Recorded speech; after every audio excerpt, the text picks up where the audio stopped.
Welcome to our third Tiger Talk. And this is the last one this year, and it's going to be another good one. Joel Primack has a lifetime of adventures in science and politics to share with us. And, you know, the kid's done pretty well since he graduated as valedictorian in our class 55 years ago. But before he speaks, I want to show you a short video. Some of you may wonder what issues your class leaders work on when they hold meetings. Well, in May of this year, when the outgoing and the incoming class officers met to exchange ideas and strategies, we decided to film one of our most intense sessions. And here it is. So let's see that video. Locomotive for Princeton. Hip, hip, rah, rah, rah. Tiger, tiger, tiger. Sis, sis, sis. Boom, boom, boom. Ah. Princeton, Princeton, Princeton. Got the video? Okay, so it's the locomotive video. So I guess, you know, if this were the government, I could say that you now know where your tax dollars are going. And actually, the class didn't pay for this. Stash Malashevsky hosted us, and one of the things he was determined to do was teach us how to give the locomotive cheer properly. And when Stash says it has to be done a certain way, you listen. It took us about a dozen times before he got it exactly the way he wanted it. And so now you all have seen the proper way to give the locomotive cheer. We expect you all to master it so that you can give it that sort of special disappearing train, at the end. This video, we're gonna make this video available on our class website.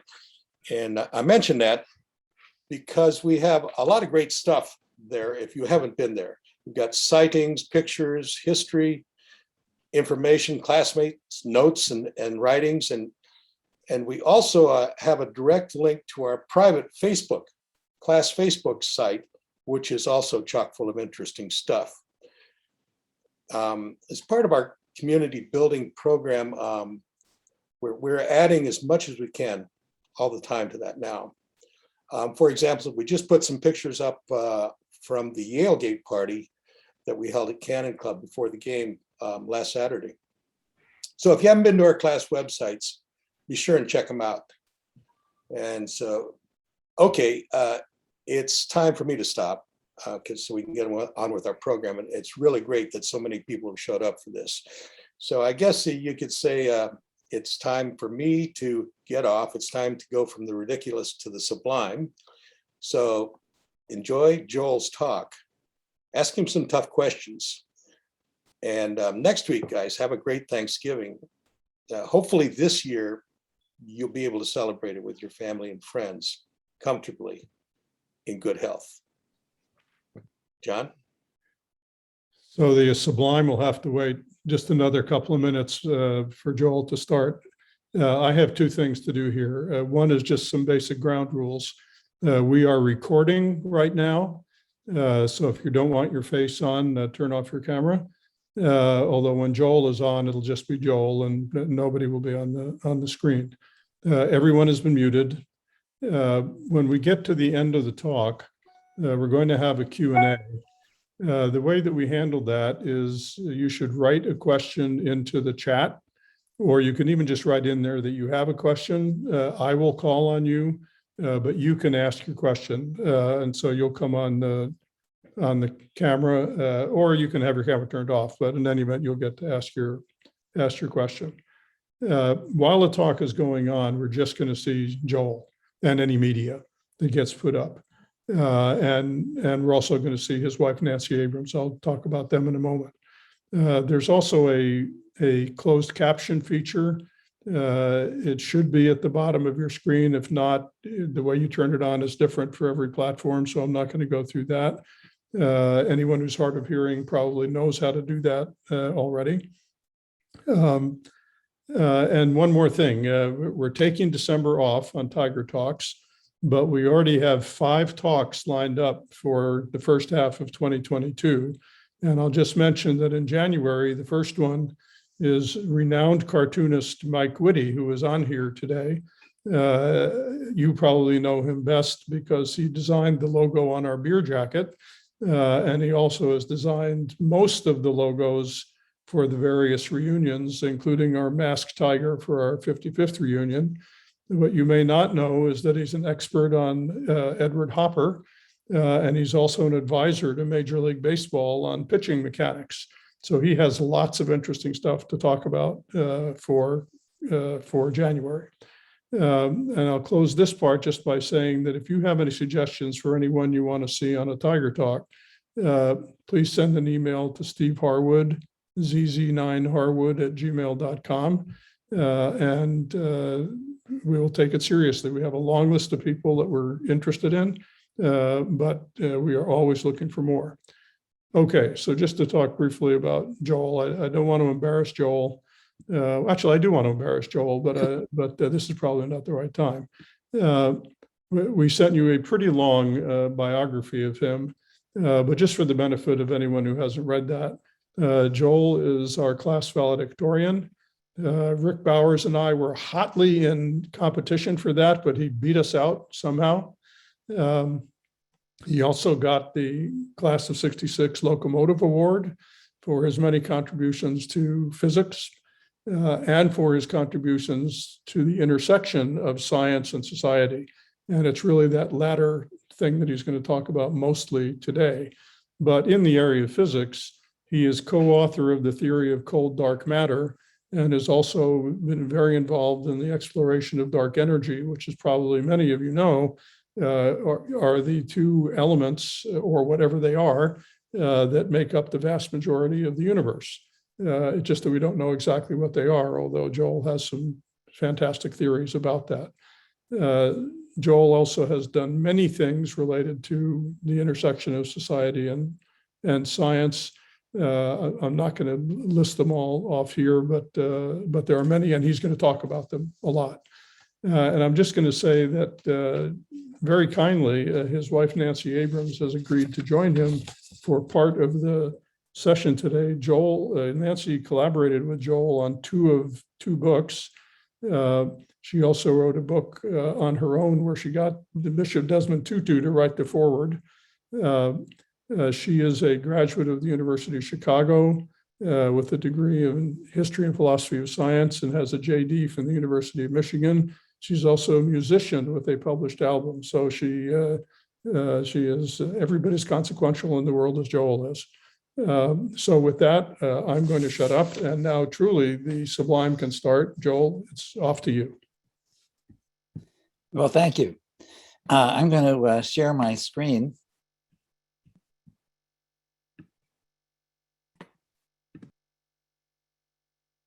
Actually, this is not good because I can't see the sharing. So I hope this is going to work out okay.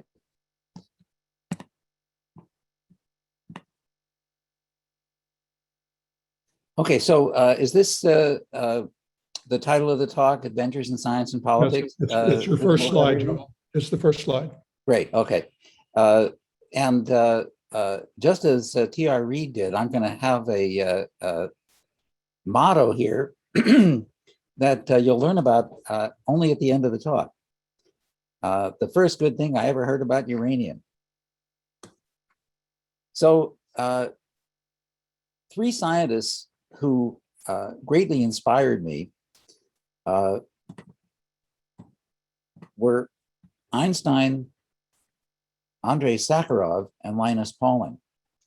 I read Einstein's Out of My Later Years when I was about 10 years old, and his science, philosophy, and activism have inspired me ever since. Sakharov's book, Progress, Coexistence, and Intellectual Freedom, 1968, convinced me that the Cold War could be replaced by a hopeful world. And despite his earlier leadership of the Soviet hydrogen bomb program, Sakharov won the Nobel Peace Prize as a spokesman for the conscience of mankind. I was able to help him to do something he wanted me to do in 1982 and to meet with him and his wife in their apartment in Moscow, along with my wife, in 1988. Pauling was an early leader in applying quantum mechanics to chemistry, for which he received the Nobel Prize for Chemistry. He was awarded the Nobel Peace Prize for his leadership in ending atmospheric testing of nuclear weapons. And he went on to show statistically that smoking causes cancer. So these are all scientists who made tremendously important contributions to science. Sakharov wrote one of the most important papers in cosmology, but they also were very active in trying to improve the world. Now, how it is that I ended up going to Princeton is a bit of a story. I told this when I got the Locomotive Award. I had been admitted to many other universities that I'd applied to, and I'd always imagined that I was going to end up going to Caltech. But my mom said I really should consider Princeton. And my dad said, why don't you go out and talk to the admissions officer at Caltech and see what he thinks? I assumed, of course, that he was going to tell me, well, I admitted you, I want you to come to Caltech. But Professor Jones, the dean of admission at Caltech, asked me what I was interested in, and I told him that I was interested in physics and math, but I was also interested in philosophy and history and the arts and humanities. And he said, well, at Caltech, we only have one department of the humanities, and all of those things are in it, and there are just a few people on the faculty in each of those fields. We have two departments of chemistry. There's chemistry and chemical engineering, for example. But if you're interested in all those other things, he said, you should go to Princeton. And then he showed me his Princeton class ring. So I did go to Princeton. And the next summer, I was looking for an interesting job. And my dad said, why don't you contact that nice Dean Jones at Caltech? So I did. And he told me that Bill Pickering, the head of Jet Propulsion Laboratory, was an old friend. And he recommended to Pickering that they have me come as an intern. So I did. All 4 years that I was at Princeton, those summers I spent at Jet Propulsion Laboratory. When I first showed up at JPL, I introduced myself to the chief of science at JPL. And he said, I see you're going to Princeton. I guess that means you can read and write. And I said, yeah, I think so. So I was, my first assignment was to edit the first book on the flyby of another planet, the Mariner 2 mission that flew by Venus. I was in the control room on my birthday, July 14, 1965, my 20th birthday, when the first pictures came in from Mars. That's one of those pictures in the background of the Time magazine cover. And I remember that people seemed shocked that it looked more like the moon than this imaginary planet with canals that some people were expecting. At Princeton, I think the greatest influence on me was Professor John Wheeler. Wheeler taught an amazing course for those of us who entered in the fall of '62. His PhD student, Richard Feynman, taught a 2-year course that was required for all of the students at Caltech, an introductory physics course, but it was taught from a very advanced perspective. Wheeler said that Feynman was casting pearls before swine, the swine being the vast majority of the undergraduates at Caltech, who couldn't possibly understand the sophisticated lectures that Feynman was giving, at least in Wheeler's opinion. So what Wheeler did was, instead, to give a quiz, an optional quiz, to people who'd signed up for physics with calculus at Princeton. And only the students who did well on the quiz were invited to take his special course. And in his course, he covered essentially everything that Feynman covered in 2 years in 1 year. He liked to quote one of the students in the course telling him that trying to learn physics in his course was trying to take a sip from a fire hose. But for those of us who were good at physics, it was absolutely fantastic. Wheeler was a brilliant lecturer, and he could draw complicated color diagrams on the blackboard, speaking flawlessly, always ending right on time. And if you asked a dumb question, I remember asking a very dumb question in one of the first lectures, he always gave a very smart and respectful answer. I also got to take his general relativity course as a junior, and he was the reader of my senior thesis, the person who graded the senior thesis. My senior thesis was on modern quantum theory of fission, nuclear fission, that splits uranium, for example.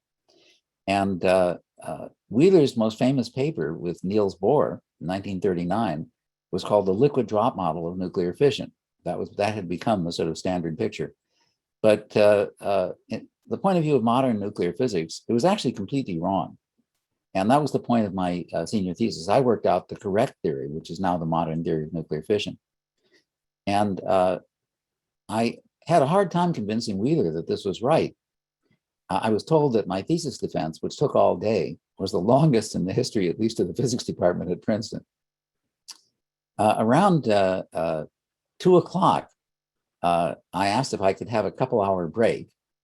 My thesis advisor, Jerry Brown, knew what this was about, but Wheeler didn't. And what it was about was that I wanted to go to protest the Vietnam War when Lyndon Johnson inaugurated the new building, the Almasaki building with many columns, which was the headquarters of the Woodrow Wilson School of Public and International Affairs. I was at that time active in Students for a Democratic Society. John Wiener in our class, I think, was the leader. And so we went and we did the protest, and then I came back and finished the defense of my senior thesis. Wheeler was a right-winger. He and Hungarian Nobel Prize winner Eugene Wigner climbed up on the top of the music building, which was across the little path from the physics department in those days. And there was a sign that the students had put up, "End the war," and they crossed out "end" and wrote "win." Before I defended my senior thesis, Wheeler asked me to come to his office, and in his back private office, Edward Teller tried to convince me to go to UC Davis, University of California at Davis, and work at Livermore National Laboratory, probably on H-bombs or things like that. But I told him I'd already arranged to go to Stanford as a graduate student, so I politely declined. At Stanford, my PhD advisor was Sid Drell. Drell was the head of theory at the Stanford Linear Accelerator Center and the deputy director. And he spent at least a couple of days every week that I was a student of his in Washington, advising the president and other people at high levels of the government. First Lyndon Johnson and then Richard Nixon. There you can see Sid in his Princeton finery, along with another Princetonian, George Shultz, the only person who held 4 cabinet positions under several different administrations: Secretary of State, Treasury and Labor, and also the director of the Office of Management and Budget. The fact that Sid was willing to spend so much time working on public policy, in addition to all the science, was an inspiration to me, and it encouraged me to also do that, which was kind of natural for me because I was always very interested in political things. I spent a lot of time on campus at Stanford. For 2 years, I was the graduate resident assistant. Actually, it says 66 to 70. It was actually 67 to 69. I was the graduate student resident assistant in the first co-ed dorm at Stanford. And among other things, I led an informal class on the big mystery in astronomy at that time, which was the nature of quasars. Franz Horteva was an English major, but she says that this informal course awakened her interest in physics. She went on to get a PhD in physics at Caltech, and she became a well-known astrophysicist.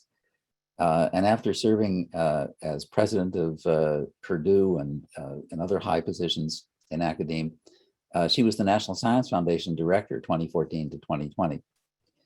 I also was elected as the chairman of the graduate students for the academic senate at Stanford. My last year at Stanford, 69-70, I organized Stanford workshops on political and social issues, SWAPSI. I did that with the student body co-president, Joyce Kobayashi, and with my fellow student working with Sid Drell, Bob Jaffe.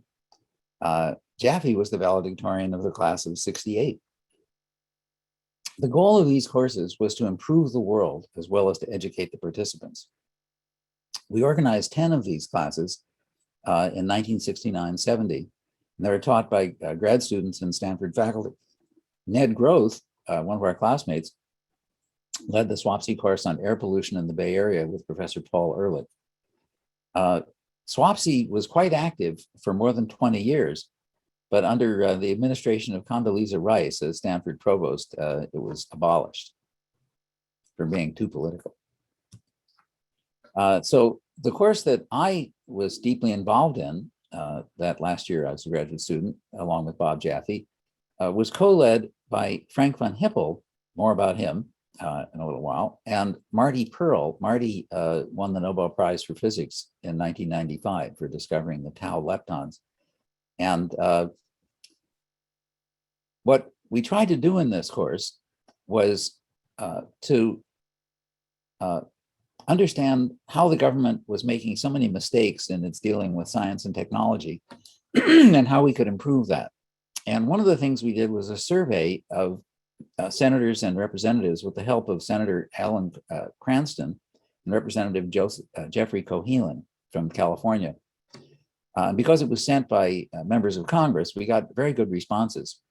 The idea that was most popular was to create a program where scientists would spend a year working with members of Congress, either senators or representatives or on congressional committees. And this led to create the Congressional Science and Technology Fellowship Program in the American Physical Society. And it is actually contributed to by something like 30 professional societies, almost all areas of science. And it's coordinated by the American Association for the Advancement of Science. One of my arguments that this would be a good idea was that it would give scientists expertise and connections so that they could succeed in a wide variety of careers. I've personally had about 40 graduate students for whom I supervised all or part of their dissertation research. So I'm obviously vastly over reproducing myself. And it's, I think, very good that many of my former students are now working in industry or public affairs things. I think that that's essential. One example of the former congressional fellows is somebody known to everybody who lives anywhere near Princeton, and that's Rush Holt. I first got to know Rush when he was a Congressional Science Fellow in the mid-'80s. And he then went to the State Department and as a sort of a junior scientist, he had been deputy director of the plasma physics laboratory at Princeton after that. And then he decided to run for Congress, and he was the representative from the New Jersey district that includes Princeton for many terms. After that, he became the chief executive officer of the American Association for the Advancement of Science. Other congressional science fellows went on to serve in many different areas of the executive branch, universities, laboratories, as staff in Congress, on professional society staffs, and in public interest organizations. AAAS subsequently expanded the congressional fellowships into a larger science and technology fellowship program. And these are the fellows in this current year, at least the year that was just passed. And there are 226 of them. So there have been over 2,000 congressional science fellows and more than 4,000 in this Science and Technology Policy Fellow Program.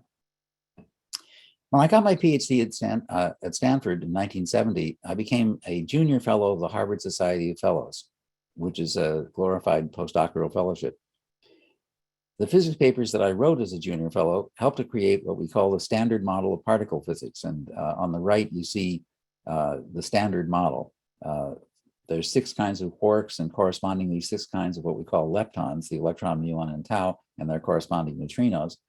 The gluon, the photon, the Z boson, and the W boson are spin 1 particles that hold everything together. They are how the forces between the quarks and the leptons are organized. And then the Higgs boson is responsible for giving mass to everything. And so I helped to work that out. And with physics professor at Princeton, Sam Treman, and Ben Lee in '72, I used the new theory to successfully predict the mass of the charm quark. You see the charm quark up there, which was discovered in 1974. The senior fellow in physics of the Society of Fellows was Ed Purcell when I was a junior fellow, and he was president of the American Physical Society in 1970. He liked the ideas I had in both science and politics, and he got me appointed to many relevant committees. And that made it much easier for me to do these things that I succeeded in doing. So I worked on reactor safety with the Union of Concerned Scientists president, founder, Henry Kendall. I started the American Physical Society program on studies on public policy issues. Nixon abolished the President's Science Advisory Committee when he was reelected in, because that was 1972. And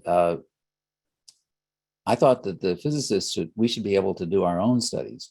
And in fact, along with Freeman Dyson, I drafted the proposal for the first of these studies, which was on light water reactor safety. I also started something called the Forum on Physics and Society of the American Physical Society, and I started the program on science and human rights of AAAS. In order to create these kinds of social innovations that are enduring, I decided that they have to satisfy 3 criteria. They have to be spherically sensible. It has to make sense from everyone's perspective. The Congressional Science and Technology Fellowships benefited the fellows themselves, Congress, their professional societies, as well as their scientific professions and the larger national interests. You've got to get terrific people involved. And it was essential that initiators like me get out of the way and let the people who do all the hard work have managerial responsibility and get credit for their successes. Well, when I finished as a junior fellow, I guess I'd done pretty well because I had offers across the country. I ignored all of them because I had fallen in love with the San Francisco Bay Area and I wanted to come back. So it just came down to Stanford versus UC Santa Cruz. Sid Drell said, "You'd be crazy to go to Stanford. They're still nuts." I can explain if people want to ask me questions about how nutty they really were. But one of the things they said when they were trying to hire me is that I better not do any of this politics stuff like the Stanford workshops on political and social issues that I'd helped to start. I received that advice throughout my career and I ignored it. So I went to UC Santa Cruz, which was incredibly lucky because Santa Cruz would increasingly become one of the great international centers for astrophysics, the field that I switched to in the late 1970s. So there's one of the dramatic pictures of UC Santa Cruz. Many people think it's the most beautiful campus in the world. It's really a great redwood park with a university on the grounds. I've certainly enjoyed immensely living in Santa Cruz since 1973. My approach in science has been to go where the data is. In my graduate research and for the next decade or so, I was an elementary particle theorist, but particle physics became very boring by the mid-1970s. There are only a few new things we've learned since then in particle physics, and mostly not from accelerators, except for the Higgs boson, but rather from neutrinos, which are mostly coming from space. There was really a lack of new data to lead to new discoveries in particle physics, but at the same time, astrophysics became extremely exciting with fundamental questions, the opportunity to propose fundamental answers, and huge amounts of data. Theorists like me can only tell you what's possible. We can't tell you what's true. It's the observations and the experiments that tell you what's true. And so the quantity and quality of astrophysical data is tremendously important. And in the next half decade, what we're going to be getting is orders of magnitude more than anything we've ever seen before.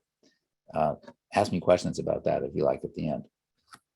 At the top is a picture of what's called the ultra deep field from Hubble Space Telescope. But as many of you know, in December, James Webb Space Telescope, much larger and in many ways much more capable than Hubble, is due to be launched. I wrote this book with Frank von Hippel, with whom I remember I had taught that course, co-taught that course at Stanford.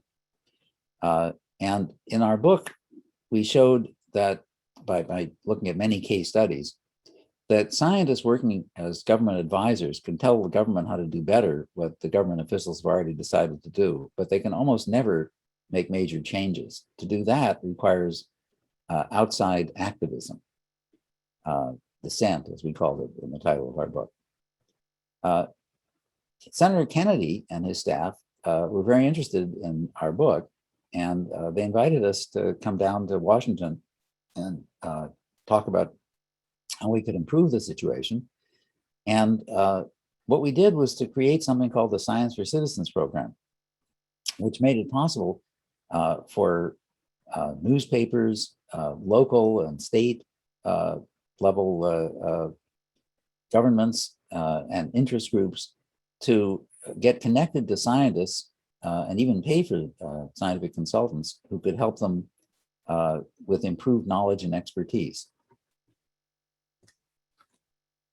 It also led to meeting my wife, Nancy Ellen Abrams, and to our 1997 marriage, and our very happy collaboration ever since, which led to these two books that you saw in the emails from John Holman. So what happened was, I was in Washington to, this would have been in 76, to get hearings organized and to participate in congressional hearings on this Science for Citizens program. And in Senator Kennedy's office, there was a congressional science fellow who was on leave from Avco Everett Research Laboratories. The head of Avco Everett was on the President's Science Advisory Committee, and he was pushing something called the Science Court, an idea that a panel of scientists would make decisions as to what the scientific basis was in areas where science was actually uncertain, that would then guide government policy. They invited Nancy to this meeting of the President's Science Advisory Committee. This would be Gerald Ford's Science Advisory Committee, because they wanted the Ford Foundation to fund some trials of this Science Court idea. And Nancy was working for the Ford Foundation at that time as the organizer of their program on environmental mediation.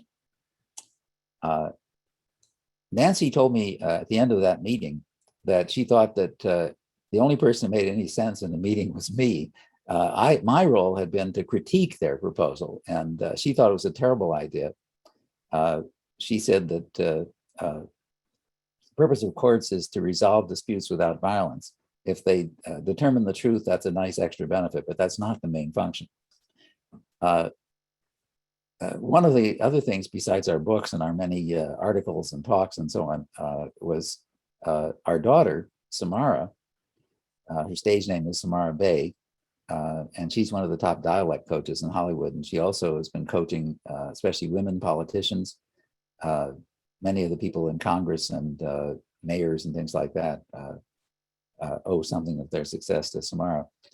She was a big star at the She Roars conference at Princeton, of Princeton Women in 2018, where she gave a talk called Using Your Voice to Get What You Want, which had the largest audience, I was told, at that event.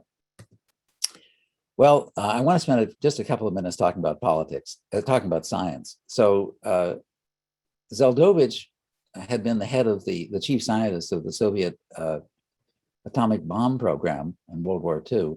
And after the war, he became the leading Soviet astrophysicist. And this was one of his important articles in the magazine Nature, proposing that neutrinos were the dark matter. We call that hot dark matter. And it's completely wrong. So I wrote a paper with Heinz Pagels, class of 60 from Princeton, who also did his PhD with Sid Drell. And we had proposed what's still one of the favorite ideas to what the dark matter might be. And then with my investment friend, a professor of astronomy at UC Santa Cruz, George Blumenthal, we worked out what the consequences would be for galaxy formation. That led to this paper by Jim Peebles, in which he generalized what we had been saying to a more massive particle. And he showed that it would have consequences that could be detected by measuring the properties of the heat radiation of the Big Bang, what we call the cosmic background radiation. This was in many ways a response to our paper, the Blumenthal-Pagels-Primack paper. As you see, it was one of the chief references. And actually, my colleague George Blumenthal was the referee for this paper. We recognized that it was limited and even partly wrong. So we decided that it should be published, but we would quickly write the correct paper. And after several earlier papers, we published this major opus, which I was really the organizer and writer of, even though our names are in alphabetical order. And this is the paper that proposed the modern theory of cold dark matter that describes how galaxies and voids and clusters of galaxies and so on, the structure of the universe arises. And we tested it against the data that was just becoming available, and it looked like it worked. So I worked on this for a decade, from 1982 until 1992, when the data started to come in confirming that this theory was basically right. And one of my main collaborators then and till the present is Avishai Dekel, the leading cosmologist in Israel, the former head of the Israel Physics Society, the chairman of the physics department at Hebrew University, and now a dean at Hebrew University. So that's Nancy and me in Jerusalem, and our daughter Samara. This would be somewhere around 1987. So I mentioned that Einstein was an activist. One of the things that he did was to try to prevent the use and spread of nuclear weapons. And the last thing he did on his deathbed was to sign a letter that called for the creation of conferences of scientists, mainly from the USSR and the United States, and then later on from other countries in Europe and the rest of the world, to try to end the terrible weapons of mass destruction, including nuclear weapons. Sakharov's son-in-law, Efrem Yankelovich, who was living at the time in Boston, asked me to carry a statement that Sakharov had written that he had somehow received, even though Sakharov was in internal exile in the Soviet Union, to the 25th Pugwash Conference in 1982 in Warsaw, calling for a decrease in Russia's sphere, the USSR sphere of influence, and for the defense of human rights. I did do that. And when Gorbachev freed, the Soviet leader Gorbachev freed Sakharov in 1986, he came back to Moscow and he became one of the main leaders of the so-called Freedom Faction of the Duma, the Soviet legislature. And when Nancy and I were in Moscow in September '88 to try to stop the USSR from launching nuclear reactors into orbit, we were able to bring some needed supplies to Sakharov and his family, and we met with him and his wife in their apartment in Moscow. So there's Nancy with Sakharov and Helena Bonner. In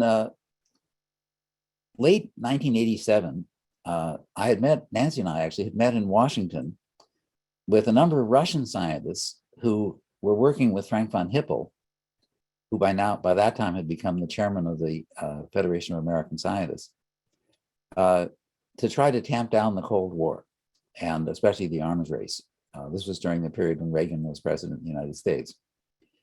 And the head of the Soviet Space Research Institute, Roald Sagdayev, and I and Frank agreed that it would actually be a very good idea that the United States and the Soviet Union stop putting nuclear reactors in orbit. The US had put the first one in orbit, just a small one.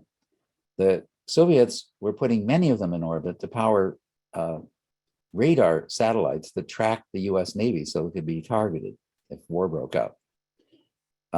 And the US, meanwhile, was developing huge reactors to power Star Wars satellites that would power laser weapons that would supposedly shoot down incoming ballistic missiles. This would actually never have worked, but that was the thought at the time. Now, we gave a press conference at the National Press Club in May of '88. And amazingly, it appeared on the front pages of newspapers. We had hoped that we might get on the back page. And the reason that it suddenly got a lot of attention was that a British boys' school announced that they had been tracking all of these satellites. They were satellite spotting.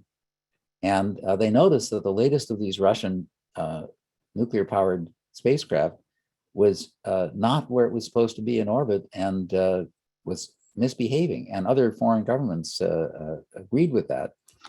And so, as this article from the Washington Post showed, there was great concern that this was going to fall back to Earth. There actually had been one of these Russian ones that fell on northern Canada in 1978 and caused a huge amount of radioactive contamination, tens of thousands of square miles. So there was a concern that the same thing would happen, and we were able to greatly increase that concern by putting out papers and showing consequences and so forth. So this gave us a lot of power to try to convince the Russians to stop putting these things in orbit, and we actually succeeded in doing that. We met with I led this delegation to Moscow, and we met with the deputy foreign minister of the Soviet Union, and they said there wouldn't be any more of them for at least 2 years, and 2 years later there wasn't any more Soviet Union, and that was the end of the program. So here's Nancy and me in Moscow. There we are at the Space Research Institute. There's Roald Sagdayev and me. Roald later on married Susan Eisenhower, who had met him as a journalist, and came to the United States and spent the last part of his career at the University of Maryland. I think he's still an emeritus professor there. And there I am working with some of his scientific colleagues at the Institute for Space Research. And we ended up publishing an article together, along with the two of my American collaborators, Steve Aftergood and David Hafmeister. And in the Scientific American article, there's in the upper right corner pictures of the cleanup of this Soviet reactor that came down over northern Canada. You can see here where it hit in northern Canada. This is the orbits of all these reactors.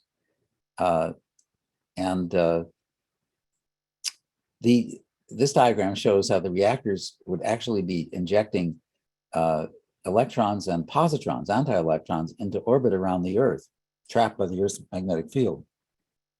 And that had all kinds of consequences for scientific instruments. So we published many articles, and we basically revealed that the Russians had been putting up all these reactors and what the consequences were. The US knew about it, but it was all classified. While we were in Moscow, Nancy and I met with refuseniks, Jewish scientists who had been refused permission to emigrate and were fired from their jobs. We were able to arrange for two of these families to leave, people who needed medical treatment in the West. So Yuri Chernyak and his wife are here, and Georgy Samoylovich and his wife. And both of them got out and were successfully treated in the West, Yuri for heart problems and Georgie for cancer. You can see Nancy there playing her guitar.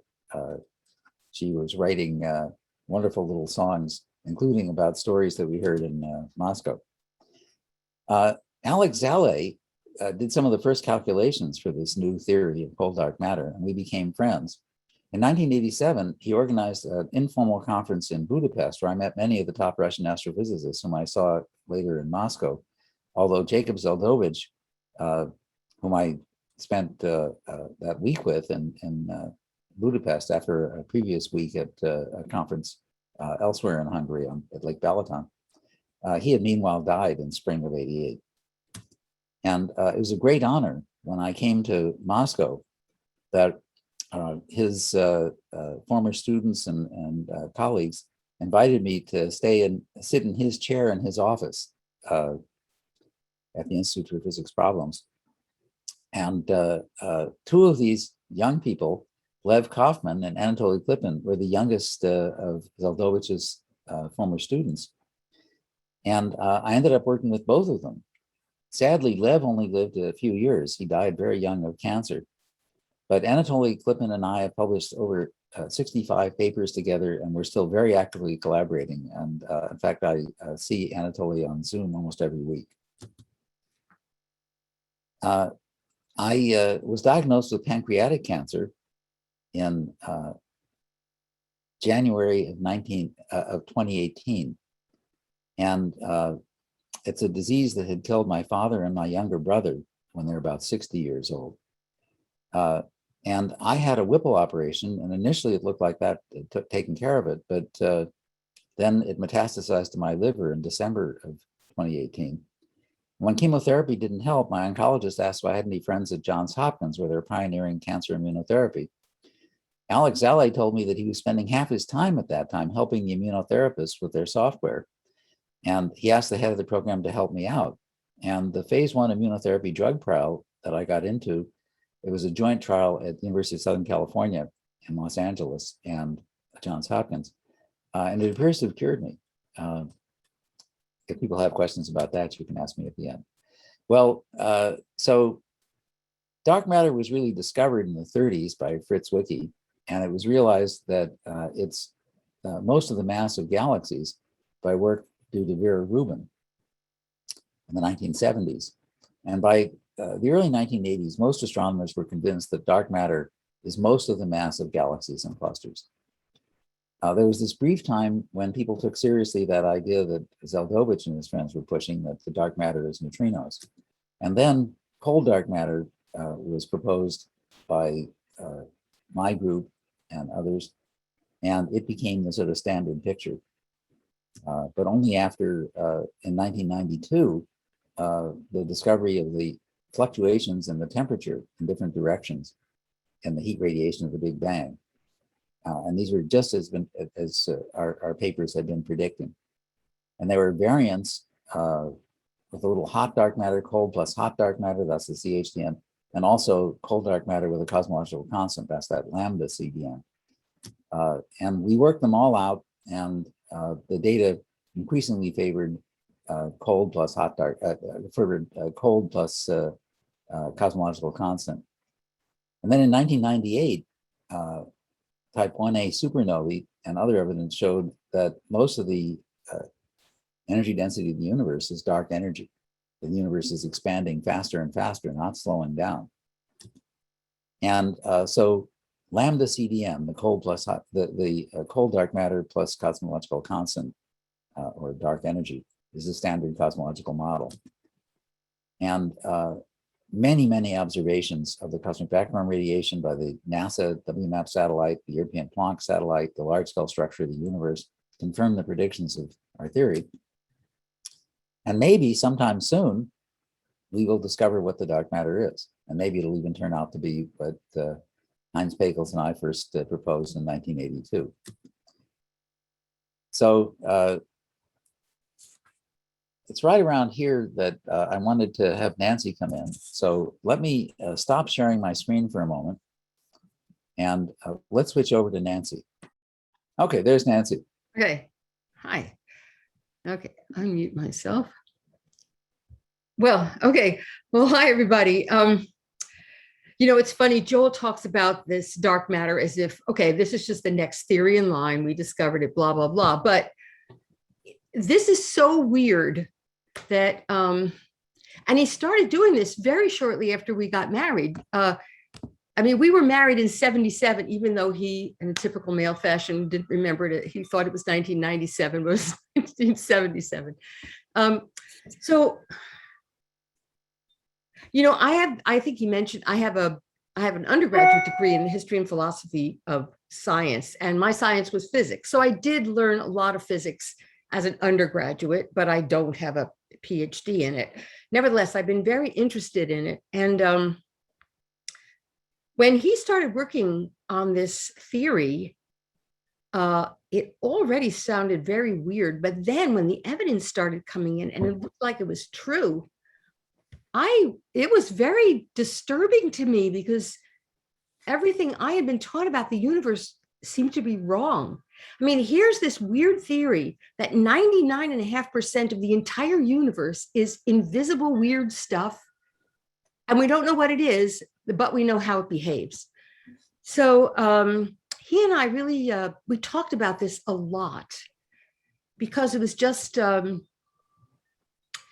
does it mean for the rest of us when scientists discover that the universe is not that we are living in is not the one we thought we were living in? It had to have some meaning for the rest of us. And throughout history, people have based everything on their picture of the universe. They based their religions, their politics. I mean, the politics of ancient Babylon was based on a cosmic understanding of how the gods met in council. So they organized themselves that way. I mean, it has enormous implications for how people live. And here we were on the edge, we still are, on the edge of a new understanding of the universe. And we have no idea what the implications are going to be for our culture. So Joel and I talked about this a lot. And Joel said, well, the best way to understand something that you think you might understand, but you probably don't, is to teach a course. So we invented this course, and it was called Cosmology and Culture. And for 10 years, we taught it at UCSC. And what it was really was a combination of teaching this modern picture in alternate weeks. And in the weeks in between, we taught the history of cosmology. We looked at all the cosmologies, starting from ancient Sumer and Egypt, all the way up to, the last one in our line is the 17th century Newtonian picture. We looked at all these cosmologies to try to understand what happens to a culture when the cosmology changes. And that turned into our first book, which was called The View from the Center of the Universe. And, we really don't know, we still don't know what's going to happen to our culture. Joel and I speculated, of course, in the book, and then we wrote another book, The New Universe and the Human Future, where we really speculated even more about how some of these ideas could change our thinking about politics and economics. But the fact of the matter is, no one knows how this is going to change culture, but it's going to turn everything upside down sooner or later.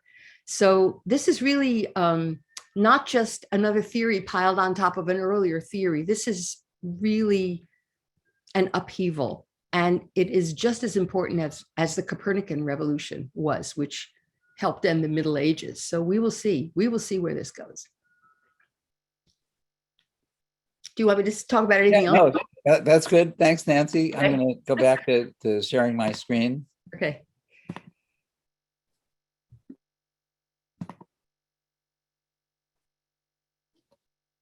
So as Nancy said, when we look out in space and we see the galaxies and the planets and things like that, it's beautiful but misleading, since it only shows 0.5% of the cosmic density. Everything that shines represents only 0.5% of what's actually out there. The other half of the universe, the other 99.5% of the universe, rather, is dark, which means it doesn't emit any light. It doesn't absorb light either. So what is it? This giant pyramid is supposed to give you some sense of what it is. So 70% of the energy of the modern universe is dark energy. 25% of the cosmic density is cold dark matter. A little over 4% is invisible atoms. And the visible stuff at the top, the part in color, is almost all hydrogen and helium. Everything else, all the heavier elements, make up a little less than 1% of the cosmic density. But let's zero in on that part, because of course that's what we're made of, and the stuff that we can see. And you'll recognize that this pyramid image is based on the picture on the back of the dollar bill. That's what it looks like, except we've slightly modified it. Here we're having it represent all visible matter. Novus Ordo Seclorum means the new order of the universe. So the first stars are just made of hydrogen and helium, which comes out of the Big Bang. And then all the other atoms are made by stars or stellar processes or stellar mergers. So all of the periodic table of the elements is made that way. Now, there are some stars much more massive than the sun. And a star that's about 8 or more times the mass of the sun is going to have a supernova at the end of its life, and it'll turn into either a neutron star or a black hole. Incidentally, this term black hole was coined by John Wheeler, the Princeton professor I mentioned earlier, but only after our class graduated. So we've actually been seeing the gravity waves, we've been detecting the gravity waves as these black holes merge. We've now detected something like 90 of these black hole mergers. And you can turn the gravity waves that are detected into sound. They call that sonification. This is what it sounds like.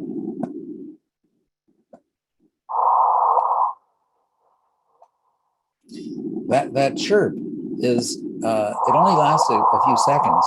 And that's the actual merger of two stars, of two black holes that are several times the mass of the sun, and shaking the fabric of space-time itself so that it travels out at the speed of light and we detect it. In 2017, two of these detector systems, actually the two American detectors called LIGO in Hanford, Washington and Livingston, Louisiana, and the Virgo detector in Italy, discovered gravity waves from merging neutron stars. And data from telescopes showed that these events generate most of the heavy elements in the universe. For example, that one event, merging of two neutron stars, generated something like 10 times the entire mass of planet Earth just in gold. So here's that periodic table of the elements, and the ones that are colored orange are all or partly made by these merging neutron stars, we're now pretty sure. More on that in a few minutes. So here's another way of picturing that pyramid with the dark energy 70%, the cold dark matter 25%. Imagine the entire universe is an ocean of dark energy. On that ocean sail billions of ghostly ships made of dark matter, but you don't see the ocean and you don't see the ships.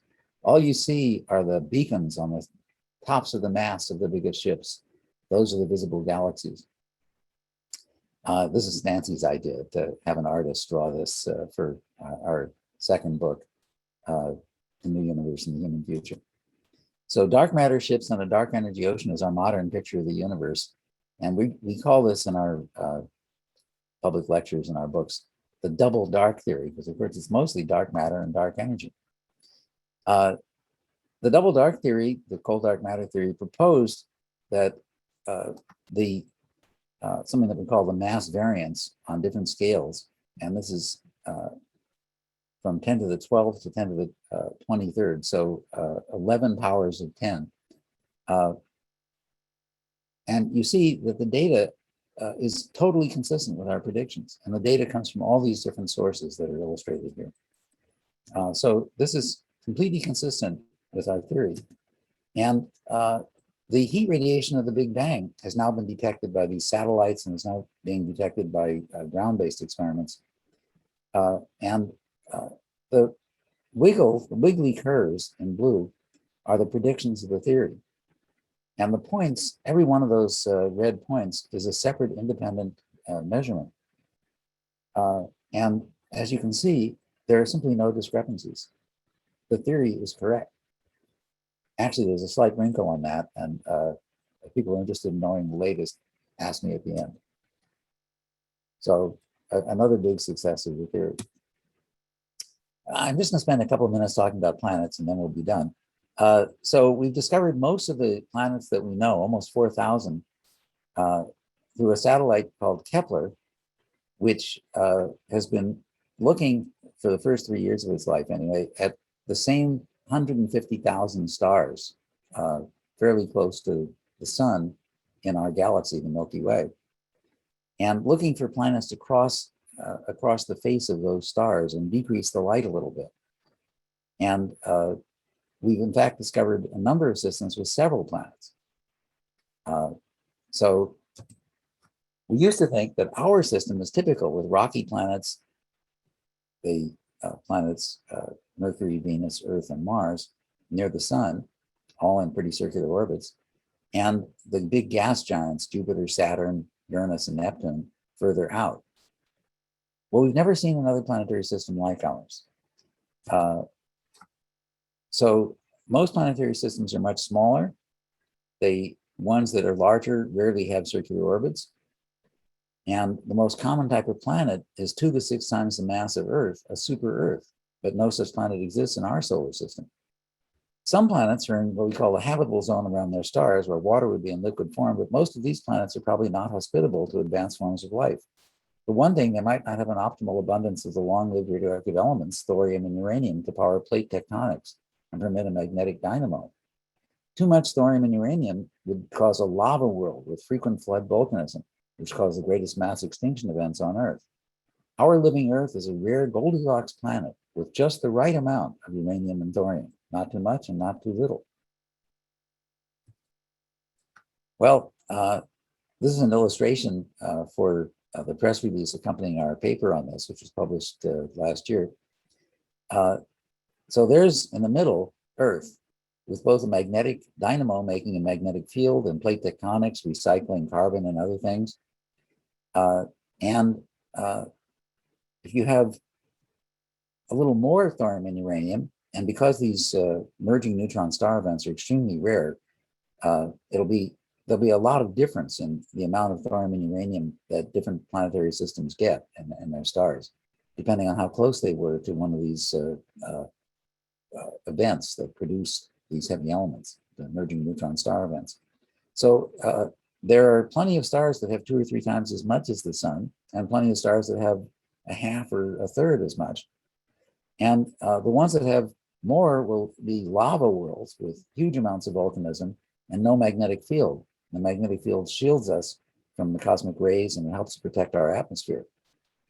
And the planets that have less than we do, they will have what's called stagnant lids. They won't have plate tectonics, and they might not be hospitable to life, certainly not to complex life.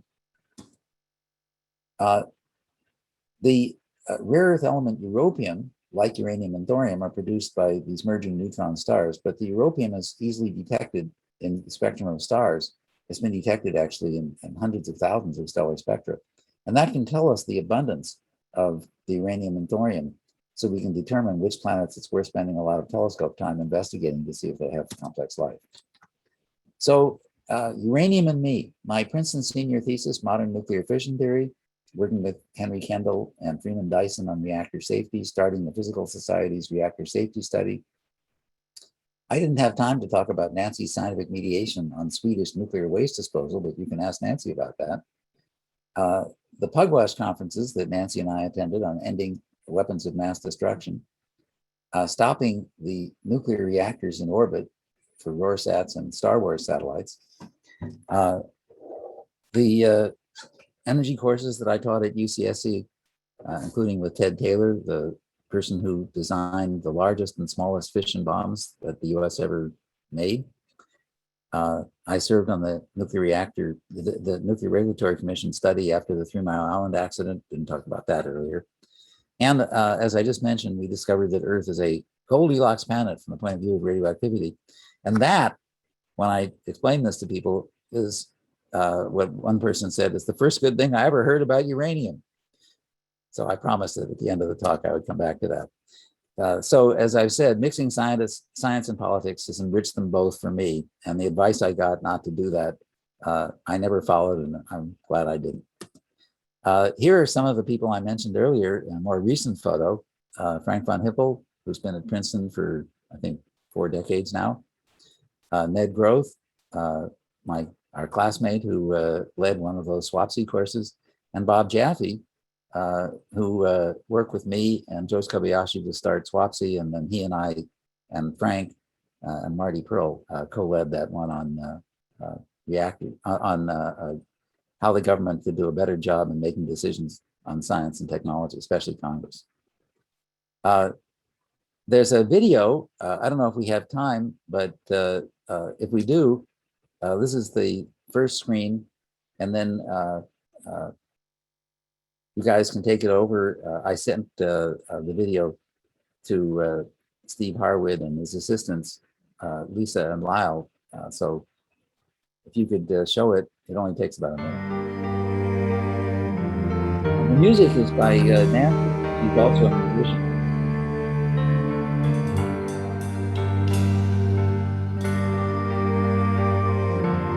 So this is what the merger of the Milky Way and the Andromeda Galaxy is going to look like in about 4 billion years. They'll pass each other, then they'll fly apart. Both galaxies get pretty messed up in the process, but they'll get even more messed up when they come together and actually merge. A billion years after they first close passage.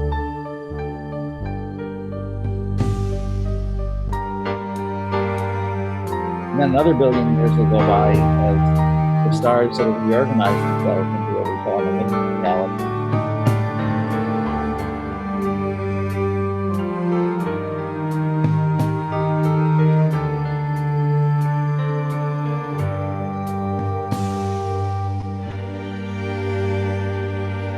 Now we're just looking at it from all different sides to see what it looks like.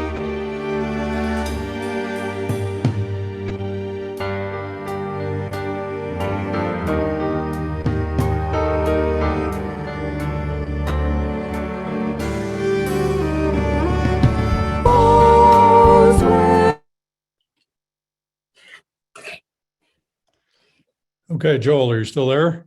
Yes. I'm I was getting too much sun, so I've closed the drapes. Good. No more cosmic rays. So let's jump right into questions. Fred Forster had one. Fred, could you unmute yourself and ask your question? There you are. Hi. Shoot. You're muted. No, you're muted again, Fred. Okay, I'm sorry. I beg your pardon. No, as I'm listening to you describe the interaction of science and politics, which happens to be something that reverberates in my mind a lot. I have a very simple question.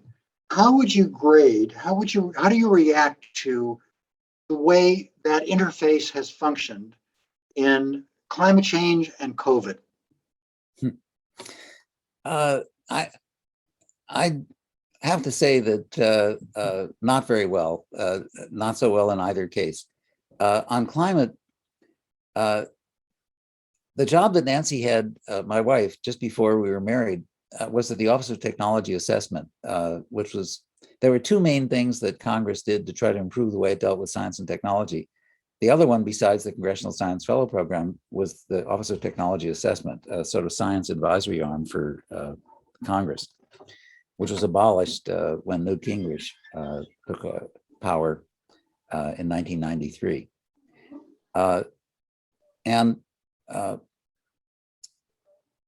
When Frank von Hippel and I wrote our book, Advice and Dissent, after Nixon, we thought Nixon had been about as bad as it was possible to be. Star Wars and all of those things that Reagan did were actually much worse in terms of a misuse of science, a misunderstanding of what's possible. And then, of course, Trump was even worse than that. So if you look at the trajectory, it's a very bad trajectory. We're going down in the way the country deals, at least under Republican presidents, with science and technology. And when Nancy was working in the Office of Technology Assessment, she was in the Futures Office, which was looking as much as 30 years ahead. And in the 70s, we already knew that greenhouse gases were going to cause the temperature to go up.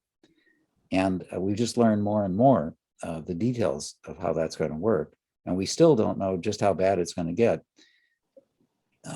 What we know is that as we increase the temperature, as we increase the amount of carbon dioxide and methane in the atmosphere, temperatures are going to go up. What we don't know is when that's going to trigger irreversible changes that we won't be able to get ourselves out of, which could happen sometime fairly soon. As far as COVID, we've had this medical miracle of the vaccines being developed in less than a year so that they could be very widely used. But then there's been this polarization that has prevented the rapid uptake of the vaccines and also good use of ameliorative and preventive methods of dealing with COVID. So I can't say that we've done such a great job in either or in any other science and technology area for that matter. Well, thank you very much. I've waited over half a century to have this conversation with you. You and I were both physics majors in the class of '66, only you were a real physics major. And I am absolutely blown away with your presentation. Congratulations. Wonderful, wonderful presentation. Thank you. Thank you. Rick Bowers, do you want to ask your question about life? Unmute, Rick. Yeah, so again, this is a simple question too. I happen to have been a history major, not a physics major. Given all that you know, what are the probabilities or the possibilities for complex life on another planet or? Well, so one of the ways that we try to answer this question is to use the approach that my Santa Cruz colleague Frank Drake proposed. It's called the Drake equation. We multiply a bunch of numbers together that each represents a probability of something that we think is necessary for complex life. In his case, it was for life that emits radio waves or light waves or things that we can detect, signals that we can detect. So first of all, there's the frequency of stars that have planets. And we now know that that's quite high. Many stars, maybe most stars have planets. And then the second is, are the planets in a habitable zone where water would be liquid? And maybe 10% are in the habitable zone. And so there are hundreds of billions of stars with planets in our own galaxy. So 10% of that would still be tens of billions. That's a large number. But then you look at other things that make Earth special. There's the large moon, which has regulated many properties of the Earth so that the rotation axis stays oriented the same, doesn't change much. That's called the obliquity. And in many other ways, it sort of stabilizes. Also having a planet with almost circular orbit. Our planetary system, all the orbits are close to circular, but that's rare when we have large orbits. And then you get into the details like the Goldilocks nature of our radioactivity, something that we just discovered, that many planets, maybe a great majority of them, are going to have too much or too little. And they'll lack either plate tectonics or a magnetic field or both. But still, with the hundreds of billions of planets, even in our own galaxy, the number of planets that must be suitable is still large. It might be hundreds, it might be a million. And then the question is, what are the chances that the life on those planets will be communicative and that we can detect it either through messages or through what we call technosignatures? That's the current lingo. And at least as scientists, we have to be pretty optimistic. The pessimists always lose in science. So we're going to go looking. At UC Santa Cruz, one of our prize former graduate students, Natalie Battaglia, became the head of the Kepler program. And we hired her on our faculty a couple of years ago, and she wants to start a program in astrobiology. And it was coming to the meetings on that led me to propose this project that led to this discovery about our Goldilocks amount of uranium and thorium. So we and the scientific community are going to look very hard, and especially with the capabilities of the new telescopes, James Webb Space Telescope, which is supposed to be launched next month, and Nancy Grace Roman Space Telescope a few years later, and several other telescopes in design that were just given a green light by the decadal study on astronomy that was just released by the National Academy. So maybe even in our lifetimes, certainly in the lifetimes of our children or our grandchildren, I think there's a pretty good chance that we're going to discover life in the universe. We might even discover life on Mars. And if life still exists on Mars, it might have been created in the first billion years of the solar system. In other words, from 4.5 billion years ago to 3.5 billion years ago, when Mars had liquid water and was probably a pretty nice place for life.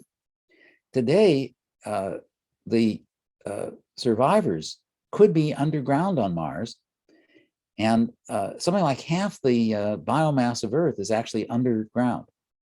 What's it powered by? Not photosynthesis, like all life on Earth in the atmosphere.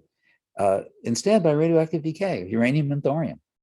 It splits molecules apart, and then that provides a source of energy, the recombination of those molecules, including water. That seems to be what's powering underground life on Earth, and would be powering underground life on Mars, which may exist. And then the question is, how similar is it to our life? Does it have the same DNA or something like DNA? Or is it quite different? The only way we're going to find out is to discover it. And I think the chances are very good that we will, although it may take a manned mission or a human mission to Mars to do that, to drill deep enough and do good enough studies. Although, of course, we'll try with robotic missions in the meantime. Fantastic answer. Thanks. I noticed you spoke only of our galaxy. Of course, there are those other millions of galaxies out there that also could have life, right? Indeed. And just a couple of weeks ago, some of my colleagues showed that they discovered a planet in another galaxy, the Andromeda galaxy. So very, very far away from us. And a couple million light years away. And the way they discovered that is there is one of these black hole systems, small black hole. And what happened is that a planet came in front of the black hole and blocked the emission for a short time. And they're able to deduce that this must have been a planet. So we were actually starting to detect planets in other galaxies. Although, of course, to see if those planets have life, and especially interesting life, it's going to be a lot easier to start looking nearby. Right. T.R. Reed, I'm going to ask you to come on the screen here and unmute yourself. T.R. has a really simple question for you, and then a incredibly hard question for you. Okay. Hi, Joel. Fascinating talk. Thank you very much. I keep reading physicists talking about multiple universes. Are there multiple universes? And if so, what does that mean? There are actually several different meanings. So one goes back to an idea that was created by Wheeler and one of his former students. And that's the idea that every time that two or more different events can happen quantum mechanically, the universe actually does all of them, but we just happen to live in a universe that chose one of these multiple choices. And so the universe is constantly splitting into multiple universes, all of which are in some sense happening, but we just live in one. So that's one of the multiple universe theories. Most of us think that that's an awful lot of intellectual baggage to carry around when there are other ways of thinking about quantum mechanics. But okay, that's one idea. Now, the idea that most people have in mind is if you go back to the beginning of the universe, there's a process that is called cosmic inflation. And basically, it's a super duper form of dark energy that quickly disappears. We know scientifically how to make that happen in physics. I wrote papers on that. That's one of the things I worked on with Lev Kaufman, the Russian scientist that I showed you a picture of. And there's even evidence that something like that happened again about 50,000 years after the Big Bang for about 5,000 years. I won't talk about that unless people want to ask me questions, but if you do, I can tell you an amazing story. But in any case, there's good evidence that inflation happened. There are a bunch of predictions that the inflation theory made, and every one that's been tested has turned out to be right. So it's very likely that inflation started our universe, cosmic inflation. And then the question is, well, what happened before cosmic inflation? And almost all versions of cosmic inflation, the answer is that there were multiple universes, that universes basically nucleate like bubbles, and they grow or they collapse. And we happen to be in one that grew and grew and is still expanding, and in fact is expanding faster than ever. And but many of them would have had different laws of physics and would probably be sterile. And of course, there's this anthropic principle or anthropic argument that basically says we have to live in a universe where life of our kind is possible. But there might be other kinds of universes where life isn't. So that's the other kind of, that's the multiple universe version that most of us think about, at least in astrophysics. I personally don't spend any time thinking about that. I mean, I read the stories and I know what they're talking about, but I personally find that the data that we have and that we're about to get is so great, so fascinating, and it can teach us so much that I'm quite happy to work on that and leave it to our distant descendants to speculate and maybe even discover whether there really are multiple universes. In any case, we can't communicate with any of those other multiple universes. So it's going to be very hard to find out whether any of that is true. Incidentally, thank you very much for suggesting, for that trick of asking the question at the beginning of your talk by your funny title, We're Number 37. So of course we had to listen to your talk to find out that you were talking about how the US is at the bottom of the list in healthcare or health quality. My other question is, did you work with Art Davidson, 66, who was the chair of astrophysics at Johns Hopkins? Gee, I didn't realize. No, I don't think I knew that. And I don't think I know him. And he was the principal investigator for the Hubble Space Telescope. And on his motorcycle, his license plate was HPI, Hubble Principal Investigator. Well, they're principal investigator. I've also been a principal investigator for Hubble. I'm the chief theorist for the biggest project in the history of Hubble Space Telescope. And the co-PI of the biggest project is my Santa Cruz colleague, Sandra Faber, who was one of the co-authors of our paper on cold dark matter. But yeah. What TR isn't saying is that Art Davidson is famous for something much more important than being an astrophysicist, which is that along with TR and two others, they created Joseph Osnott.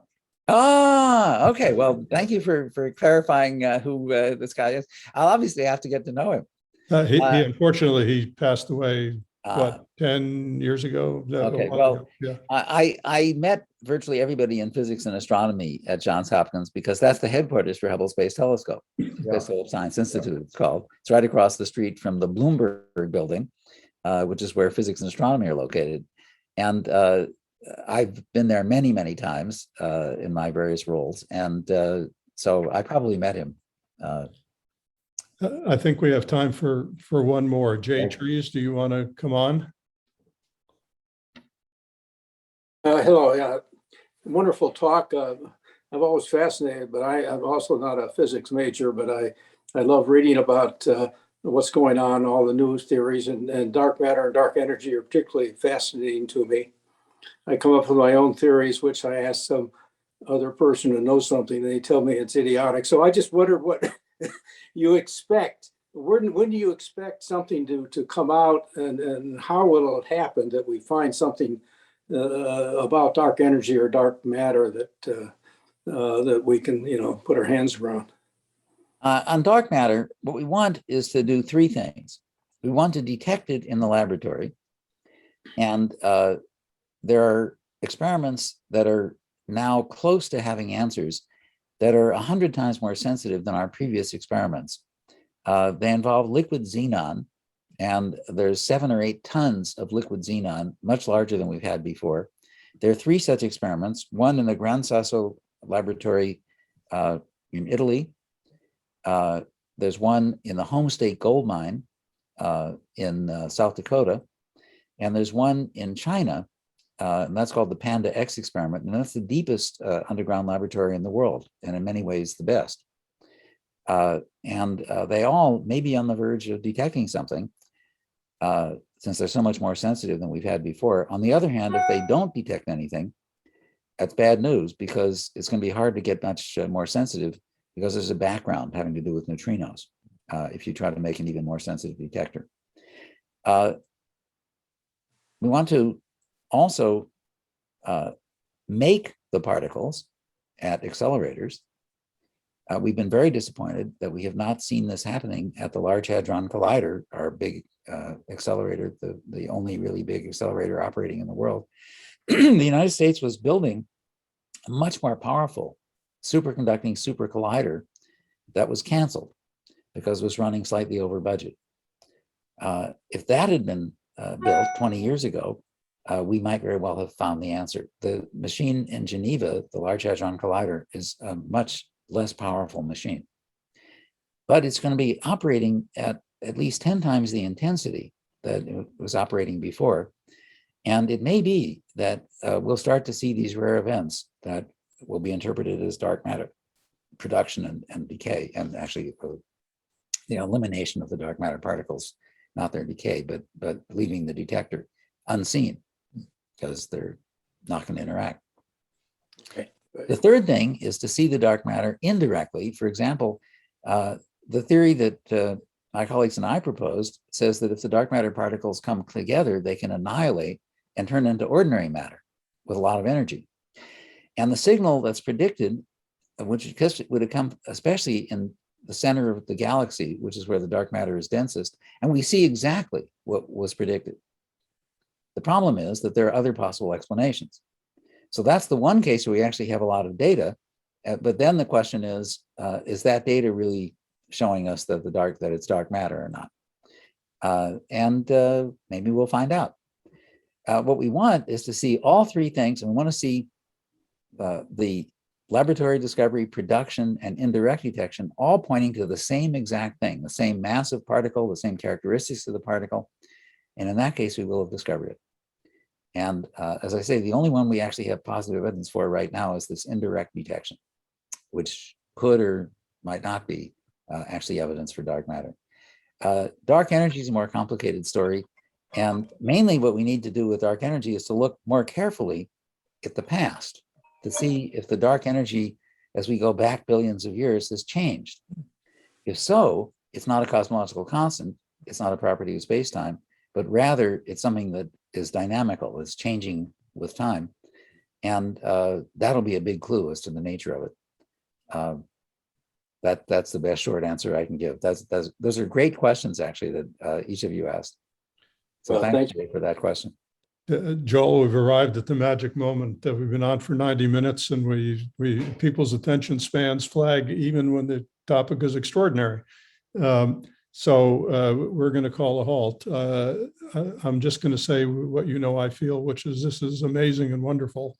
And thank you, as always, because I know we've made you do this before under different circumstances.